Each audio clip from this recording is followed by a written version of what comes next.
We often expect ourselves to be everything, everywhere, all at once, for everyone. Yet such high expectations can lead to being mentally, emotionally, physically, and spiritually out of balance. In the constant race to achieve more and be more, stress, anxiety, depression, and a host of physical issues often set in.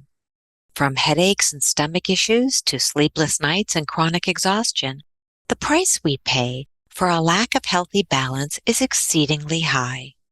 Can meditation, gratitude, and tuning into the self create the healing our bodies, minds, and spirits so desperately need? Today, we'll focus on this listener's real-life question. My life is a wreck. I'm not sleeping well, and my diet sucks. I just went through a bad breakup that's left me physically and mentally shattered. My ex complained that I work too much and never had enough time for him. I'm a high achiever, and I know I don't have good work-life balance.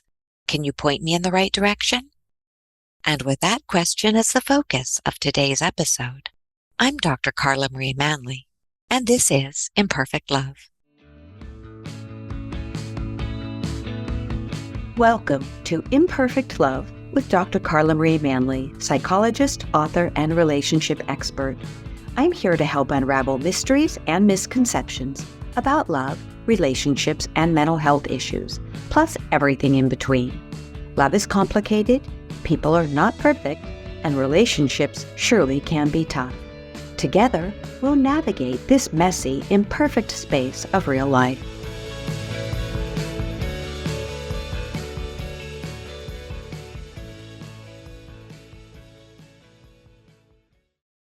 Today, I'm joined by a very special guest, John Jaarsveld, who will be sharing his expertise on fostering overall health by restoring internal and external balance through acupuncture, moxibustion, and tuning in to the unique self. First, John, I want to welcome you to the podcast. Thank you so much for taking your time. Well, thank you very much for having me. It's a pleasure. So, before we get started, can you tell our listeners just a little bit about what makes you, you? What makes me me? Well, I'm a person, I'm always looking to really get out of whatever I do, to get out of the most. So I can honestly say that all the things I've done in my life, I've lived them to the fullest. Like the title of your podcast, I'm not a perfect human being. It's not that I didn't make any mistakes, but I did really try my best, and I really went for things. I think that's one thing that really makes me me. That's absolutely beautiful. And welcome to the club of being imperfect. I'm a regular guest in that club. Not a guest. I guess I actually live in imperfection, but that's okay. So, it's 12:30 California time as we're talking, and you're joining me from a very different part of the world, and it's 9:30 your time. Where are you living? Where's life?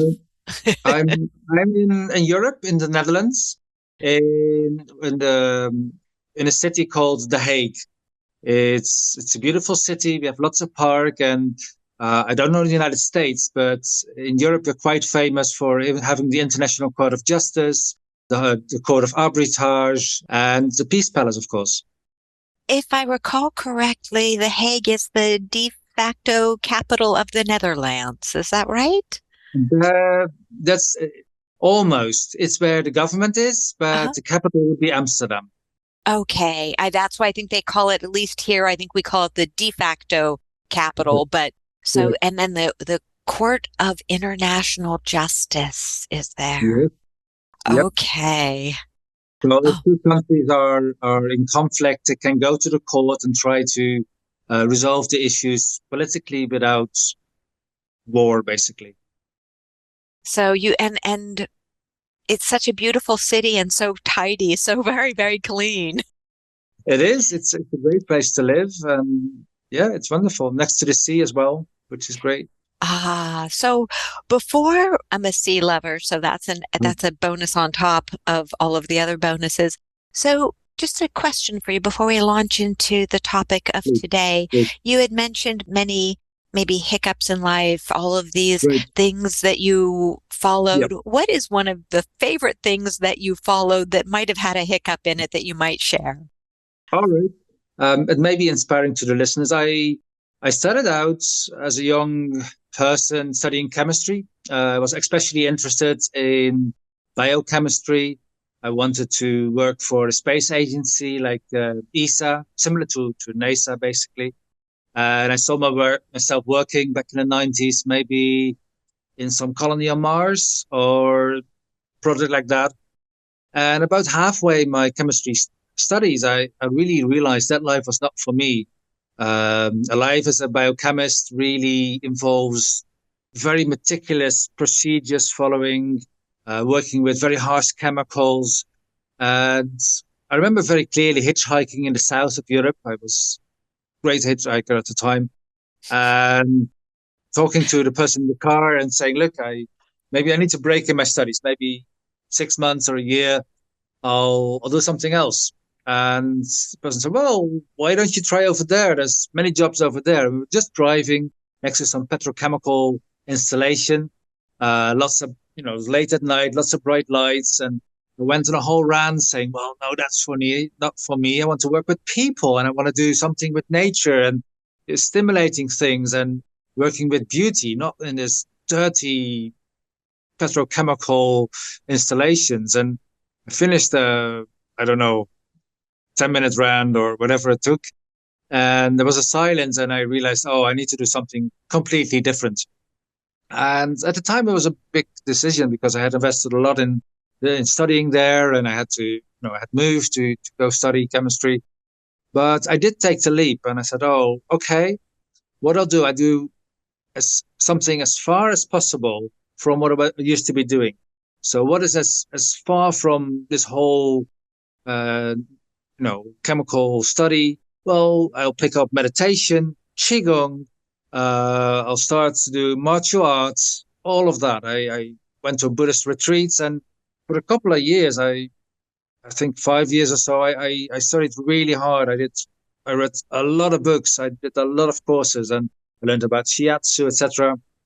And originally, I had hoped to come out somewhere in the middle, but this turned out to be the path I was on. So it wasn't planned beforehand, but it was a moment of, well, crisis, if you will.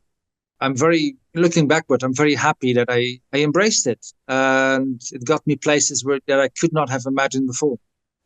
How old were you when that journey started? Must have been, I think, 21, something like that, maybe 22. So you were really lucky that early in life you realized what didn't work for you and you took your own path. I have done that more than once in my life, but yeah, I was lucky to have this experience relatively young, for sure. Yeah. That's so beautiful because it's the reason I wrote my first book, Joy from Fear, because we often get stuck, not in your case, but in, my case and many of my clients, right? Get stuck in doing things that we think are the right path, the expected path, the engineer, the doctor, the lawyer, the whatever it is. And then we wake up, if we're lucky, sooner rather than much later and say, this isn't right for me. This is where I want to go in life. This is where my best self is calling me to be. It's absolutely true. And it's something I see obviously a lot in my patients as well, that they tell me this story. And like you said, often they're much later in life. Often their 40s seem to be a point where people get confronted or with this question, or find out they cannot live the life they have been living for, say, 20 years or maybe even longer. It's true. It's on one hand, like you said, I'm lucky that I encountered this process very early on. But on the other hand, it has not been easy always. I think that's a big price we must be willing to pay. It's easy to say from the outside, oh, this person should just be doing this. As a therapist, I won't say always, but I never say that. Oh, you should just do this, because who am I from the outside to tell somebody else how they should change their lives. And to me, it may be very obvious that they need to change their job, change their relationship, take that, leap of go travel, whatever. But if you're in there, it can be a huge thing. And I'm of the gentle persuasion. I believe we should really go more soft rather than push ourselves. If life pushes us, and it happens, sometimes we have experiences that we cannot deny where we should really, well, we don't have a choice. Maybe our partner leaves us, or we get an illness, or something really big, we get fired from our job. And this often is a more rude awakening because external circumstances force us to face something. But even then, I think the more gentle approach to feel more and to be more attuned to this stream of life is the path to happiness. And it doesn't mean, we should be complacent. It doesn't mean we should not stand up for ourselves and, say, oh, I'm just go and do whatever. But I think the beginning should be with a smile and love for ourselves, because this whole, often what we get into is a habit, and this habit of not feeling, of not listening to ourselves is what gets us into all this trouble usually. So people who find themselves later in life in a situation that they're not happy, basically, usually have a pattern of making a lot of small choices where they agreed with whatever the situation was. Usually it's not one big choice, but a lot of small choices. And this is hard to break because unless we're forced, this habit of not loving ourselves, not listening is a long one. And this is where we should start, I think.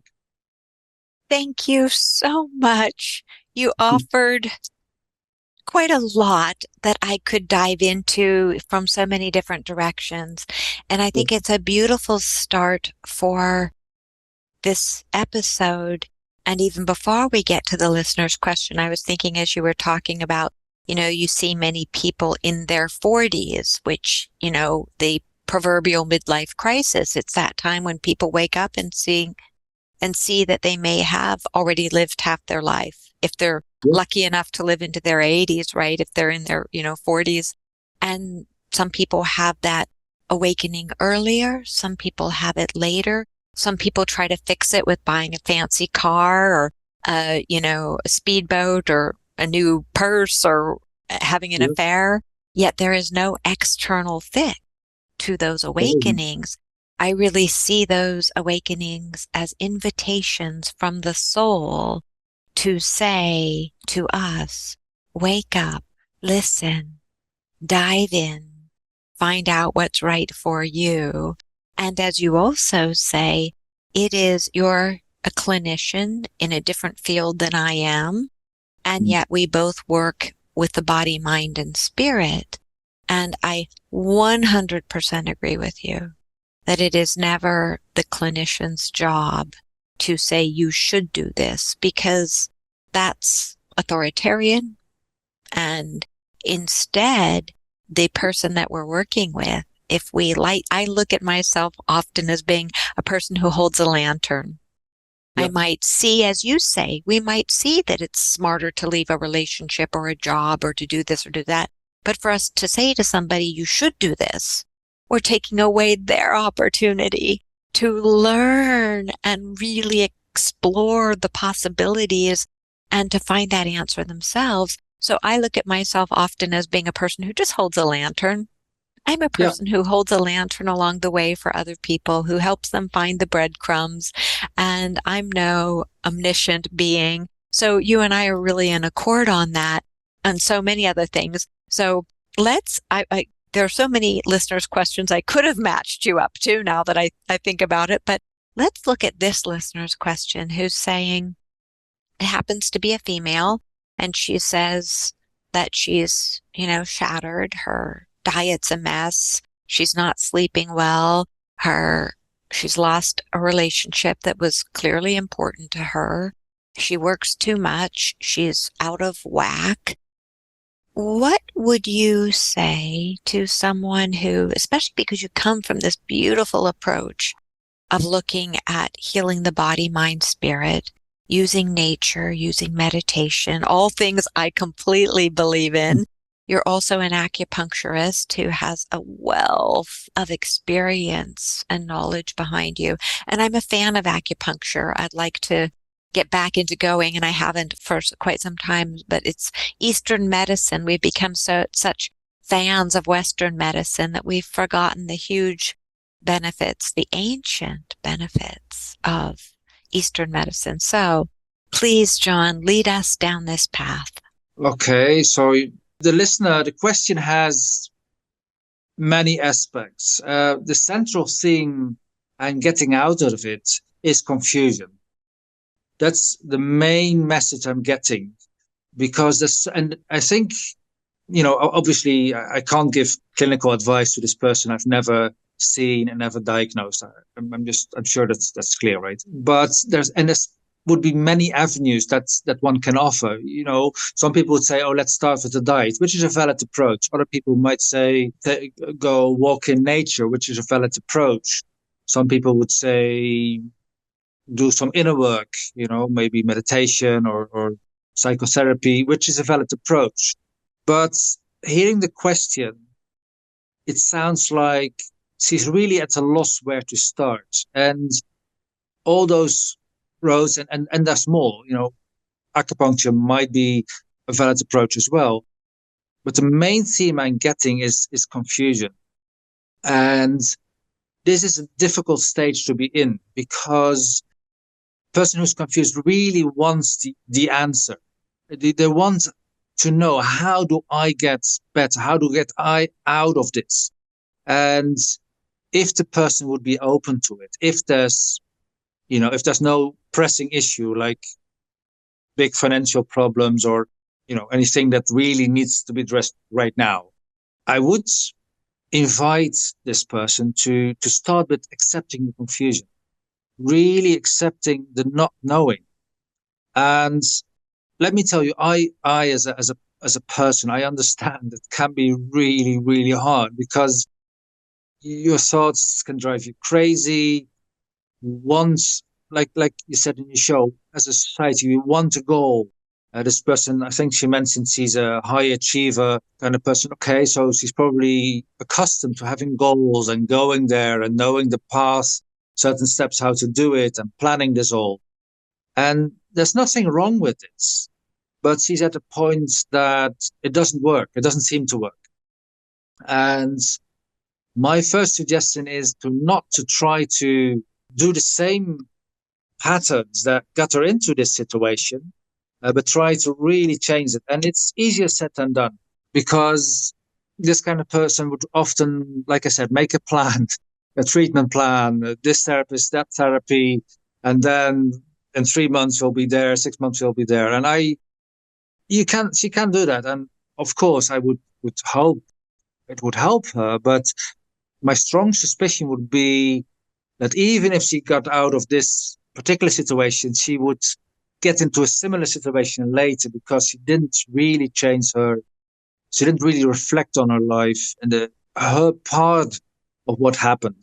I'm not saying to blame her, not at all, but even in very, very, very difficult circumstances. And I've had patients who were in really, really terrible circumstances, and some of them really amazed me in saying how much they could accept their own part in what had happened, to the point that I was really amazed. And again, somebody who treats you wrongly treats you wrongly. I'm not saying accept everything that comes your way. That's absolutely not helpful. You need to set boundaries. You have a right on personal space and everything like that. But healing can start with compassion for yourself and for whatever part got you there. And this is where I would suggest the listener would start. And I fully realize it's a difficult message. It would be much easier if I would say, oh, you just go to acupuncture and have this point needle, and get your diet in order, and but very quickly, if I would say that, which obviously I don't want to stress at all, very often, very quickly it becomes a blame game. Oh, you with your bad diet, you bad girl. Well, no, there's a reason. If you're in a very stressful situation, it's hard to get a good diet. If whatever circumstances she may not have, she probably didn't mention everything, maybe hard to do it on a regular basis. So start with, well, and of course part of this is radically accept what has happened and work from there, but start by accepting your confusion, the not knowing, and try to instill this quietness.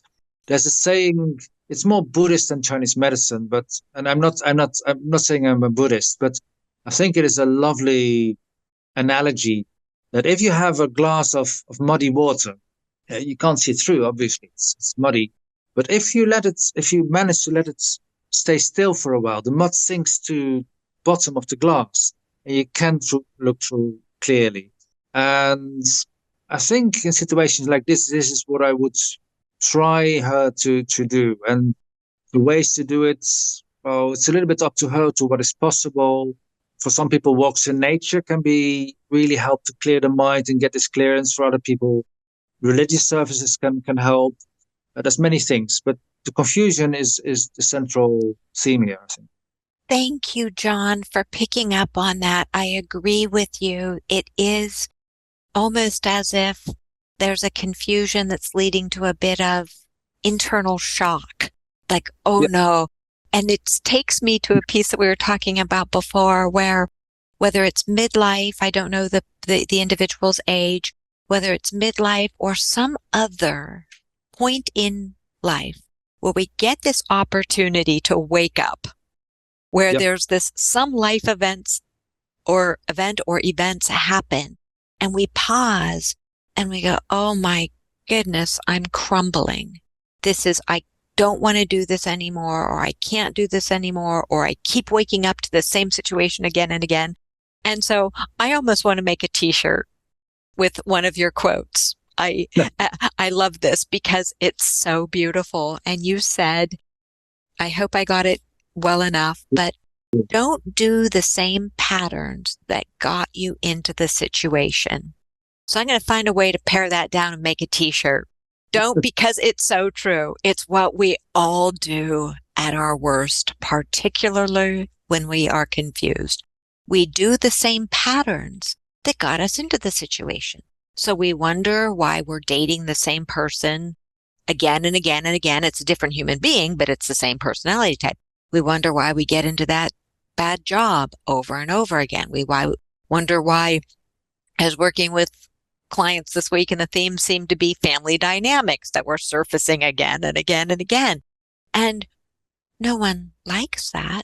It's painful. It hurts. It's keeping us stuck. It doesn't feel good. I've been there in my life. I know how awful it is. And yet we keep doing the same patterns, expecting a different result. So I also love the beautiful image that you gave of mud, because I work a lot with the idea of, being in mud and being stuck. And we can sit in the mud and complain about it all the time and try and get out of it, but we're getting pulled back. And especially if it's quicksandish, we're being pulled really strongly down. And we blame ourselves. We blame other people. We blame ourselves for not being perfect enough or good enough, or we blame the people around us. But in many cases, it's these hardwired patterns that we learned early in life. We didn't choose them. They were generally modeled for us by caregivers. Never blame, never shame. I'm like you. There's no use in blame or shame. There's a lot of use in noticing where the patterns came from, so that if they're healthy patterns, we can carry them forward. Yes, here we go. And if they're unhealthy patterns, like, nah, don't want these. And when you go back to the piece of the glass that's muddy, who on this earth has not been in a place where their glass has been really muddy, and we keep swirling it around expecting it to get clear, And you're right. If we can cultivate that stillness that you're talking about, that confusion, which is hard. We're uncomfortable. And I call it, sometimes we get comfortably uncomfortable. We're just used to swirling that glass around and it's what we're used to. So please tell us how, when we're caught in that swirl, that mud, and we may or may not know that it will settle out if we can just pause. And I'm a firm believer in using breath work, meditation, journaling. For me, it's walking. Walking is my place where after that first 2 miles, my thoughts start letting go and I'm not thinking at all. My psyche and my energy is doing its work. Could you guide us from your vast experience? And you have so much real life knowledge and book knowledge. And I try not to read or investigate my guests too much in advance because I like it to be fresh. But I did notice that you talk about learning from the masters. And I also noticed you use a word, and I'll put it in now so that we don't forget about it, that I didn't know. I'd experienced it, but I didn't know the term for it. Moxibustion. And so I'm excited to talk about moxibustion. But before we get to moxibustion, could you tell us a little bit about what you would advise through not only your eyes, but the lens of the masters that you've studied so diligently? Okay, yeah, sure. Before I do that, I want to add one more thing. This perpetuating of the confusion can also be a pattern we have in therapy. I think that's the kind of person that asked the question should be also aware of that. It's quite common for people to perpetuate their patterns in therapists. So maybe they go from one therapist to the other, always saying this therapist was not good enough or not skilled enough or didn't get to the bottom of things, without realizing it's actually them projecting it on the therapist. And the other thing is possible too, that like a relationship, a therapeutic relationship can be very long but not fruitful. And there's no easy answer to it. But I think also there it starts with really feeling and soft and seeing whatever therapy you do or whatever methods you do. Is this really good for me? Is this really healing for me? And if not so, try to change it. Maybe meditation is not for you. It's I'm a strong believer, a little bit more concrete. Many people come to me and they want to move more. They say, "Oh, I should do more sports or walking," but I hate it. And for me, I often say, "Well, what about the sea? Do you like the sea? We're very close to the sea." I say, "I love the sea." Say, well, what about you don't force yourself to do sports, but you just treat yourself to a long walk over the beach, have 2 or 3 times a week for an hour or 2 hours, and go, yeah, I would love that. Oh, good, you're moving. Or you could ride your bicycle to the dunes, or some people would say, well, I love arts. And so, well, what about you take little booklets and you find different historical places and you commit to walking from one historical place to the other? How would that feel? And they go, yeah, you can see my art, but that's not a job. That's fun. And again, I think this coming from this softness, from nourishing the joy while doing something that is healing. I think that's the way to go. I always try to find that angle. Or you know, maybe you need to be more in the forest and you pick up bird watching as a hobby. Why not? Second, and you mentioned the masters I studied with. Yeah, the greatest master I studied with is called Kiko Matsumoto. She's still alive. Well, she's 71. She's not that old.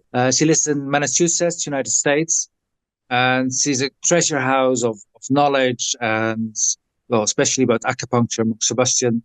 And I'm really honored to have studied many hours with her. Every time she comes to Europe, I'll assist her, and I'm trying now to continue her lineage of all the great things she's done.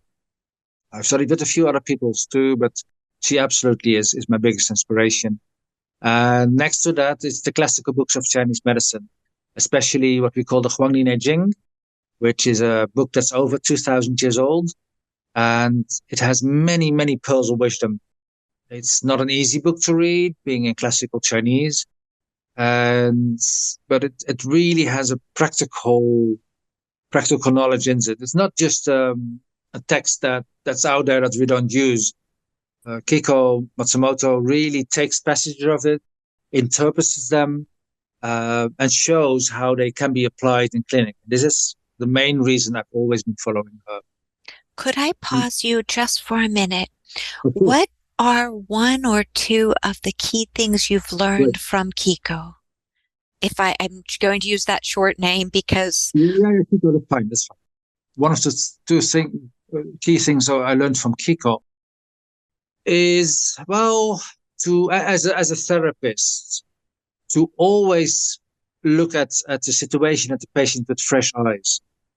This it's such a big pitfall as a therapist or a doctor or anybody working with patients to say, oh, it's always this. I already know what's coming on. yes. And I think that's one of the things that's wrong. It's just plainly wrong.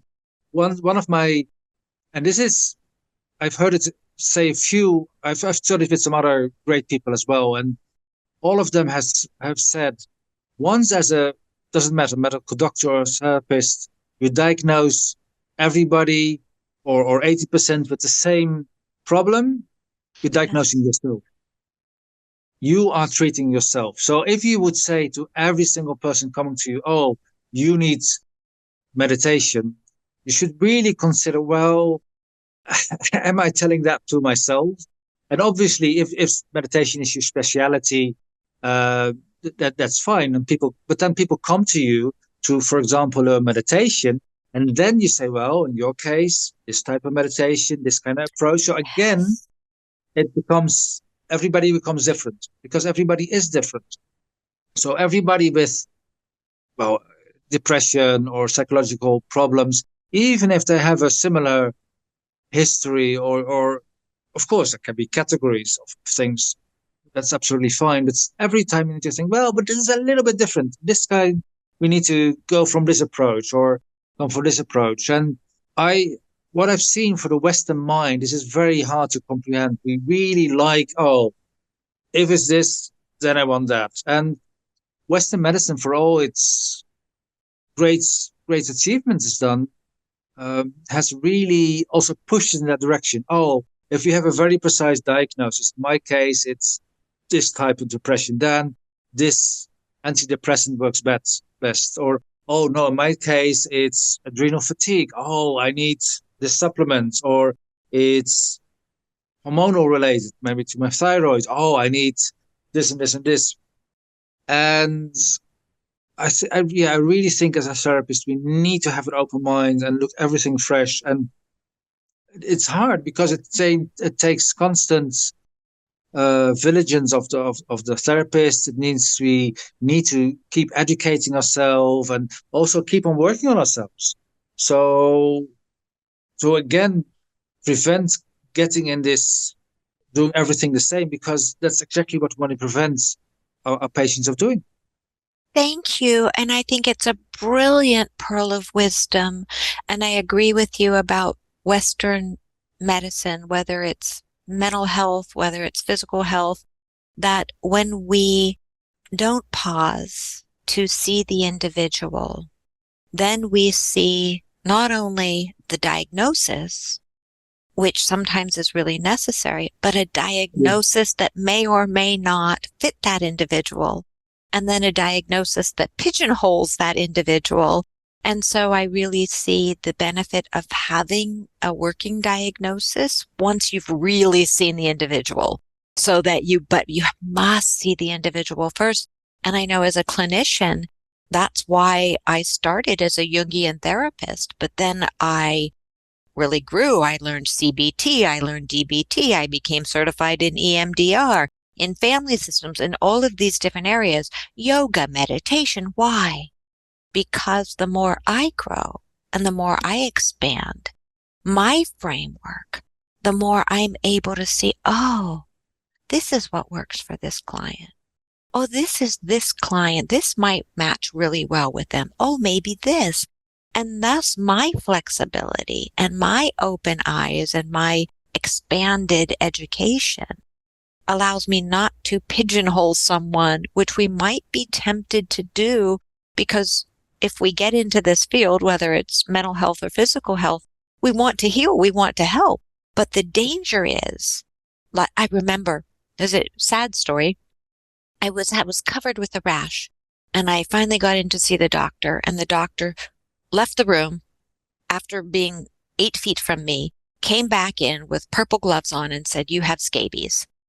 And I said, "I don't think I've been anywhere where I would get scabies. This doesn't make sense." And so I had to buy all of these prescriptions. She never touched me, never got close to me, and wash sheets and all of these things and do all this. And the rash got worse and worse and moved to my back. And it was so terrible. And a couple $100 later on prescriptions, which I don't like putting medicine on my body like that. And I went to an evening clinic because I was weekend. I'm sorry, it was a weekend. And the nurse practitioner, not an MD, a nurse practitioner, older woman walks in. She goes, "My dear, you have a raging case of poison oak."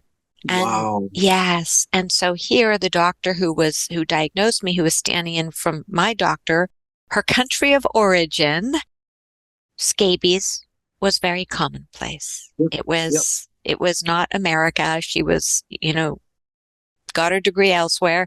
And so from her paradigm, that very myopic focus, it was scabies. So not only did I subject myself to medication I didn't need, but it worsened. And all of us may have been in similar situations, whether it's psychological distress, physical distress, where somebody pigeonholed us.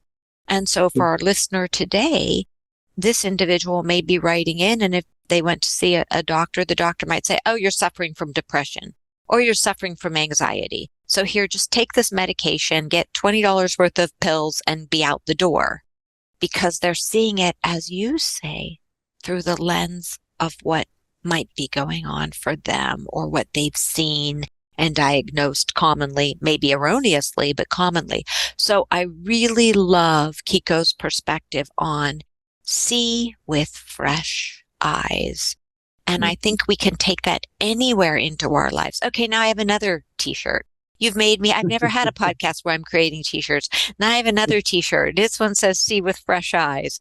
Okay, John. So I'm sorry, got off on a tangent there. So please, what is maybe another piece from Kiko? Because that's beautiful. This is more what I got after studying with her for over 15 years. It's not something she taught directly, but after 15 years, I think I've been able to get something out of her teachings that is not explicitly taught, but more implicitly. And let me put it correctly. We always trust the intelligence of the body.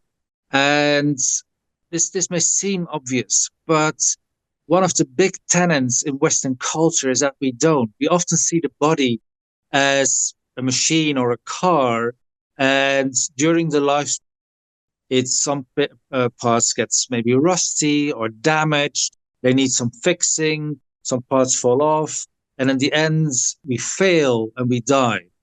That's generally the image we have, and it's a very sad image because, oh yes, can't do anything about it. You're old. Your knees you have osteoarthritis, for example, but also psychologically, like, oh yeah, you're a certain age and you have certain hormonal issues going on. Deal with it. Or you're a certain age. Well, you should forget about being creative or being an artist, for example.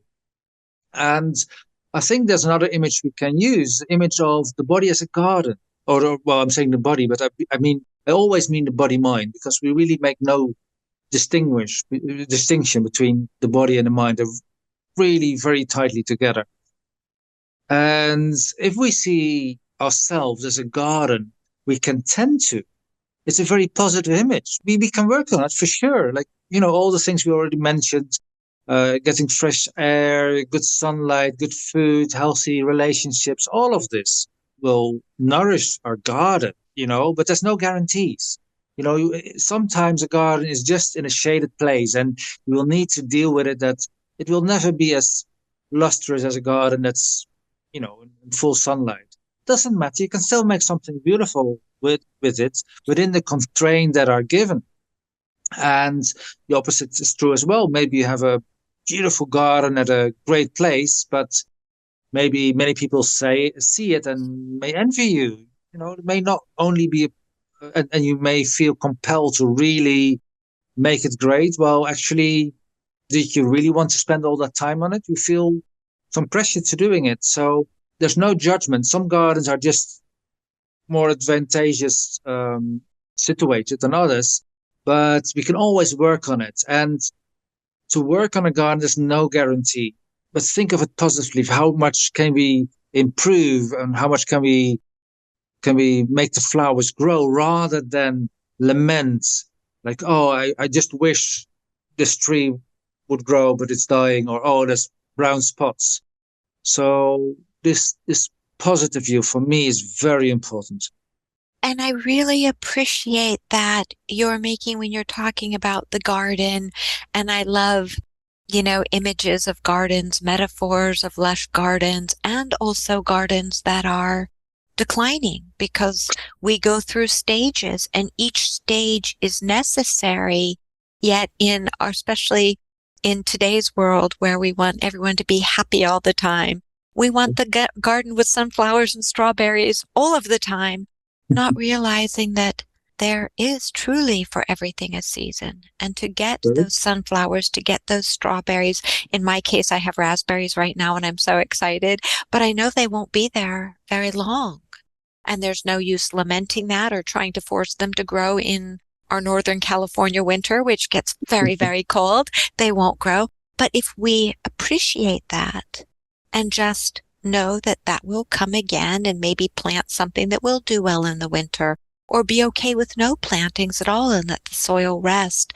And I love that, because you're talking about trust the intelligence of the body, trust the wisdom of the body, which takes us straight to trust the wisdom of nature. If Absolutely. we get out of our own, because we are nature. And I love that you're talking about the body, mind, spirit connection. And I think it's Joy from Fear, I talk about the Cartesian split. I talk about that split that occurred in the body and mind when Descartes said they were separate, and people believed that. And so then the body was treated like a machine. Whereas prior to that, the body, mind, and spirit were always seen as one, because we truly are one. We can't have a truly healthy physical body if the mind is completely in disarray, and because then it causes anxiety and depression that make the body fail and create lots of inflammation. But you're the you're the professional here. And so we want to, I love how you are saying, let me see if I'm piecing this together right for the listener's question. She is fractured. She's in a state of chaos. She's wisely bringing to us this piece that says, basically, that she's a workaholic, a high achiever. And it sounds as if her body, mind, and spirit are saying, I'm a wreck. I need to stop. So your first thing is telling her, pause. It's okay to be confused. Be with the confusion. Let that mud in the glass settle. Experiment in the garden of your life to let things go that need to be let go. Maybe it's time for some fruit or decaying fruit to fall away. Allow yourself rest. Soil always does need its rest. It needs replenished. Maybe for you, that is the walk by the sea. Maybe it's sitting on a rock somewhere. Maybe it's lying under a tree. Maybe it's cuddling up with yourself on your couch. Who knows, with your dog, who knows, whatever it is. So you're saying, take the time to find out what works for you. Don't judge anything in your past. Maybe look for some signs of patterns you don't want to repeat, because we all repeat patterns. We want to notice the patterns that are holding us back. and let go of them. And then you're also saying, listen to your body. Your body wants you to be healthy. Our bodies very much want us to be healthy. They are home while we're here on this earth. They are the one and only home we will get on this earth. So you are saying that the body, listen to the intelligence of your body. Okay, I have a question for you. I see her on this treadmill for some reason, like this treadmill of life, going, going, going. How can she find, John? How can she find? She's not listened to you. She is not used to listening to her body. It sounds like she's not listening to stopping, to getting off the treadmill. For whatever the underlying psychological reasons are, she may choose to look at that, she may not. What would you suggest as maybe top 2 or 3 things she could do to get off the treadmill? Or maybe she's off the treadmill right now and just is frozen and doesn't know what to do next. What might you suggest? For me, the compass of where to go, where to find what we need, because like you said, there can be different circumstances for her, and that we don't really know. But as a compass, what I found and what I've been taught as well is there are a couple of things that we can feel in our hearts and in our bodies that can tell us if we're on a track that is towards healing. And healing, as far as I have found so far, always involves feeling more light, like sunlight. Healing always, if we're on a path that makes us feel more free, and this can be more feeling more physical space around us, that's always towards something better, something more healing. If we feel more closer to nature, whatever that means, that's a positive path. And and relaxation. So anything that triggers that in us is worth investigating. And if we investigate, still may find out it's not for us, obviously. But if we close our eyes and we visualize a place where we feel safe and nurtured and well, I know people who've done this all over the world, and they say when you ask people to describe this place, it's almost always people describe lights, maybe a place in a forest or on a beach. So the space again, and all these characteristics, because that's where healing occurs. And the opposite of that would be maybe a dark cave with spiders or something like this. And I have found that this image can help orientate somebody. I sometimes use it when I'm considering certain things. Like, how does it make me feel? When I consider this, do I feel heavy? Do I feel like my chest is tightening? Do I feel like the light just seems a little bit more dim? Or when I consider this other possibility, and immediately, almost like the sun is more bright, everything smells better. And I believe this is an inner compass in our body that we can train, we can get more attuned to. And the more we use it, this is why it's important to start with, usually to start with smaller things, because the big things can be, there can be too much emotional baggage to it. But we can do it even with smaller things, like what should I eat? Should I eat this or that? And we can consider and like, oh, this makes me feel good. And once we train this in ourselves, we will find like, oh, it's more easy also for the bigger choices to get attuned to it. So if she's able to do that, to really focus again back on how she feels and maybe lay down some options, and oh, how does it make me feel? And take this seriously. Don't go in your head just, but I should, or if I do this, then something terrible may happen. And obviously, you shouldn't include things that are obviously not good choices. But of many of the things we consider, we're just afraid of the choice because what other people will think of us, or yeah, if I do this, maybe I'll look silly. And okay, you can take this into account because for some people they really don't care if other people think they're silly. For some people, this is a big struggle.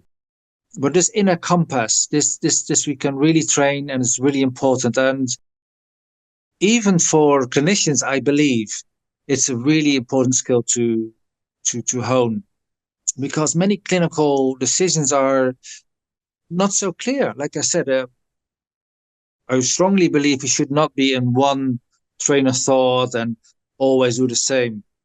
In my case, oh, this person has some mental issues. Oh, I always need all these points or do moxibustion here. No, always investigate. And one of the things how to find out, apart from obviously training and knowledge and studying the books, I take this as a given. But then how to make the decision in this case is to really feel in my body as a therapist, like, oh, I'm guided here. This feels really, when I work here, I feel my chest opening up. And that means it's something that is healing for this person on the table. Thank you so much. And I'm going to summarize that because I'd love to move. We don't have much time left. This is so fascinating. I want to move just a bit to acupuncture and moxibustion, but I want to sum this piece up so that our listeners and the person who wrote in with the question of the day, what I'm hearing you say, John, as we really tune into the body, which not everyone is familiar with, your body's signals, we're used to the body's signals of fear and anxiety, our chest tightening, our belly getting queasy when we're about to give a big speech, that sense in our chest when we get in an elevator that's too cramped, all of those are all body signals that we're all used to. And it's about flipping that to also be able to notice. And I notice when I'm working with clients, often I watch their breath. Often when they get something that's enlightening for them, they'll take a deep, and their body knew. Their body, mind, and spirit in that moment went, yes, that's right for me. And so something like that, or like you're talking about, that lightness, that way of being that feels light, and it can be a physical lightness, it can be a visual lightness. So for us to learn to tune into when our body is responding in a way that feels opening, freeing, and when it's responding in a way that's closing us down in a dark or protective way. So notice that for our listener, I can see them starting to experiment and not worry about what others are thinking, as you're saying. So go to the grocery store when you're not hungry, right? Because when we're hungry, we tend to buy things that might not be good for us. Go to the grocery store, the farmer's market, and see what's there that your body is calling for. Absolutely. And not what your mind is calling for, which might be the cupcakes and the donuts, right? But notice when your body, I was at the farmer's market this morning and I bought the most beautiful berries, white raspberries and red raspberries and blueberries and bundle of amaranth, right, to grill, right? And so notice and of course there were cookies there, but I wasn't interested. And so we'll all have our different interests, but we need to listen to what our body is wanting. So when it comes to the food, try to train your body, not shame your body. There are going to be times you will want cookies. And you don't want to shame yourself for that. If your body really wants a cookie, not your mind, but if your body, there's probably something in that cookie that your body needs. And then I love this piece when we are learning to listen to the body. Sometimes we actually need to go back to childhood to remember what we liked as a child. Did we like to color? Did we like to do somersaults? Did we like to finger paint? Did we like to, play croquet or badminton? Sometimes we can get started by going backwards to activities that our body loved as a child, which is another piece. Sometimes the body responds really well to play. And I'm not the best at playing because I get so serious. So I really look for opportunities to get playful, and my dog helps me with that. And my husband helps me with that too, because he's very good at playing and I'm not. And so learning to play and be around people who are good at playing if you're not good at playing. And the other piece that I really think about is, any form of creativity, baking, painting, playing music, anything that feels creative. World's your oyster. Whatever's creative for you, can crocheting, knitting, writing. And then the last piece I wrote down, just because it's a big thing for me, is music. Music can be so healing, and it doesn't have to be music that matters to anybody else. Whatever kind of music, because I think all of those, and rhythm helps us get into the body, because it sounds like our listener is so into her mind, all of the time in her mind. And so by doing all of these things that help her get back into her body, to feel her body, I think, what do you think about playing with some of those pieces? I absolutely agree with you. The only add-on I would make is also keep it light. Don't make the mistake like, oh, I'm going to do some course in painting or a baking workshop. Otherwise, I'm not good enough. Or I'm going to make a plan that 3 times a week, and now I'm going to play. No, because then we're even using this very healing, very positive things in a way that keeps us in the old pattern. You're so right. You're so right. Thank you for pointing that out.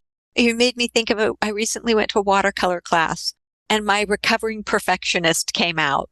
And I was like, oh, that person's doing so much better. And I was like, uh-oh, Carla, stop it. This gets to be imperfect. And the minute I just started playing with it and making a mess, and yeah, there was one that was quite a mess that I ended up throwing away. But the more I played, that's where the joy comes from. Joy comes when we play, when we just allow ourselves to be fresh. And as you said, to see the world with new eyes, to be curious and not to worry about it being perfect. And I love how you said that for our listener, because she likely is quite perfectionistic in many ways. So, all right. Okay, before we wind up, oh goodness, I wanted to cover so much more ground with you, because I talked about mox and I've done acupuncture and have found great healing in it in my past. So could you spend just a few minutes talking about acupuncture? We could do an entire podcast on it, and the buzzword of moxibustion, because it's such a fun word, and I'd love you to explain it to people. All right. I'll start with the moxibustion. Moxibustion is the practice of applying some heat somewhere on the body. It's a part of what we call Chinese medicine. So most people will know acupuncture from Chinese medicine, but the word we translate as acupuncture is actually needle and heat. And the moxibustion is the heat. Because one of the beautiful things about Chinese medicine, it has this long history of over 2,000 years and a huge area as well. So many ideas, many schools of thought have been developed, have been found appropriate for some time span, some places. You can imagine treating, the emperor's daughter would require a different skill set from treating the farmer, for example. So moxibustion specifically, what's mostly done here in the West is we use something that's shaped like a cigar, and there's a herb inside, i.e. Artemisia agril. We light it up and we keep it above the skin to heat up certain areas in the body. But this is the most common thing. In my practice, that's a little bit too modern. It's about 400 years old. My teacher tries to be a little bit more old school. So we use techniques where we take a little bit of the same herb, but it's extremely refined, and we put it directly on the skin and we light it. It's the size of a sesame seed, of maybe a small rice corn, and it gives a little heat impulse to the body. It heats up the body. And we've been talking so much about the body and the emotions that can get stuck. And moxibustion especially can really help tighten up where the emotions are stuck. One way to understand it is, yes, it's the heat that comes to the skin, but moxibustion also gives off light. So basically, one way to understand moxibustion is we're bringing light and warmth into those parts of the body that have been cold and contracted and, well, that is too strong a word, but not alive, not fresh, not vibrant. And moxibustion really can help to, in a physical sense, to increase blood flow. And we really believe a lot of the healing power and a lot of also the emotional healing power is in the blood itself. So if we stimulate the flow of blood by the moxibustion and by the heat and the light, then so much things can happen. Oh my goodness. Now I want to save up to come to The Hague to get treated by you. That's how. Do you take people from America? I can. Oh, you're a delight, John. Thank you. Thank you. So thank you for that. And I could really dive into that with you, but we are a bit over. Yeah. Could you have anything else to share? Oh, I know you have much more to share with our listeners. Yeah. Any final notes? Yeah. I'll share something for the listeners which I can apply practically. Maybe two tips I have, and again, only use them if people resonate with them, if it makes them feel what we were talking before, more light, more vibrant. If not, try something else. But the first thing you can concretely do for yourself is just put your hands over your belly, your thumb basically over the navel. So the palm of your hand is a little bit below the navel, and stay there for a while. You can stay there as long as you wish. And if you want, you can imagine golden light flowing through your hands into the belly. And I found for many people who are too much in their heads, this really helps to fill up their belly with energy and really helps them to get into this state that we've been talking about. I'm doing it right now, so thank you. I will work on that. And tip number 2. Tip number 2, for people who have anxiety or depression, again, to come out of the head, is to massage the toes, especially if these are the toes, to spread them apart with your hand, gently, of course, gently, and massage in between the toes, circulate the toes. This is an area that's often not given enough attention by people working in offices and modern jobs and all that. And my teacher's teacher, Master Nagano, really said, yeah, this is one thing people should do regularly if they're suffering from either anxiety or depression. Both, you can do it and you can massage it yourself. Sometimes I would apply maybe moxibustion or needles, but that's not for the people at home. But just massaging it can already give great relief. My goodness. Thank you so much. And those last 2 tips are something that I love, portable tips, things that we can do almost anytime, anywhere. And sitting in an airport, if you're frustrated, thumbs on your belly button, palms right below, you can do that. You're in a traffic jam and you're frustrated, as long as your car's in park, you can do that. On a train, on a bus. And the rubbing of your toes is something you could treat yourself to every morning, every evening, and just get in the habit. And for many people who watch TV, give yourself a little toe massage. And as you said earlier, and I really appreciated this, all of this for the, listener's question of the day, but for all of this, all of us, that change doesn't happen overnight. No. We want to be taking baby steps. We want to be really kind to ourselves, really compassionate, and realize that these lifelong patterns, they don't change overnight. They don't even change we might not see the change in a month. But if we keep working at them, baby step at a time, there is a day, and it will come 6 months down the road, a year down the road, where you turn and you go, oh, I did that differently. Oh, I stopped and played.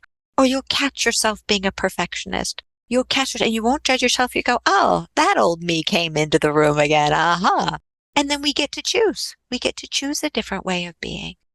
So, John, again, you are such a delight. I have had so much fun. And thank you. It's well past I don't know what your bedtime is, but it's quite late where you are. And I so appreciate every moment of your time. Thank you for being with us. Where can our listeners find you? You're going to get a booking from your bookings from all over the world now. Thank you. It was a nice being here, Carla. Really, it was. If people want to know a little bit more about me, the easiest would be my website, which is it's Ichigo. I can talk for a long time why this, and I will spell it for you and listeners. It's ITCHI minus GO.NL. Okay, it And will be in the show notes. So it will be the show listeners, notes. And they should feel free just to drop me an email if they feel inclined. That's no problem at all. you're so kind. Listeners, do not worry. I will put that in the show notes. It'll be there so that you can find our most wonderful John Jaarsveld. It has been such a pleasure and a privilege to be with you. Thank you so much, John. Thank you, Dr. Gill. Thank you. And to our listeners, thank you so much for sharing your time and your energy with us today.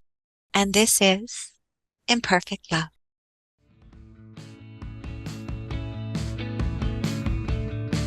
Thanks so much for sharing your time with me today. Remember, you have the power to transform your life and love fearlessly, if imperfectly, and it's my privilege to help you along the way. You can find more life-changing content, including my books and other podcast episodes, at drcarlamanly.com. Feel free to submit your own confidential questions through my website. I'll do my very best to include your issue on a future episode. If you found this podcast helpful, please subscribe and leave a review. Until we connect again, this is Dr. Carla Manly wishing you oceans of blessings and love. Please note, this podcast is psychoeducational in nature and is not intended to replace formal mental health support. Please contact your healthcare provider or emergency hotline if you need psychiatric care. And as always, please take good care of your amazing, wonderful self.